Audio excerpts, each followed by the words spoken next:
Good evening and thank you for joining us. We begin tonight with the heated fight over lobster fishing in Nova Scotia. Tensions are so high between Indigenous and commercial fishers that there have been violent confrontations and dangerous incidents considered criminal. More Mounties have arrived to try and take down the pressure of this complicated conflict. Abigail Bimman has our top story. A strong show of support for Mi'kmaq fishers, more than 1,000 people in this Halifax square. Our nation is in danger. The racism is thriving throughout Mi'kmaqi. When you have to wake up every morning and worry about your family, you will understand.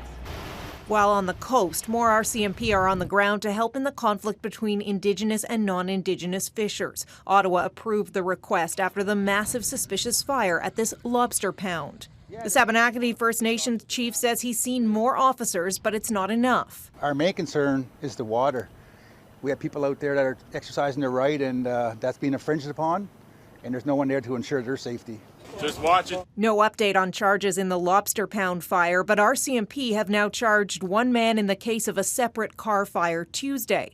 Chief Mike Sack was glad to hear it, but says there have been all kinds of criminal acts and threats. Someone needs to be held accountable for what's going on, and right now nobody is. Police and the federal government have been criticized for being slow to act, with tensions simmering long before this week. There's been vandalism, arson, violence, and assaults that have taken place, and that's completely unacceptable. There's a very complicated issue being resolved there. In an interview on the West Block, the public safety minister defended the RCMP. The officers down there know that they have a very difficult job to do, and they're doing what is necessary, but we want to ensure that they have the resources to be effective.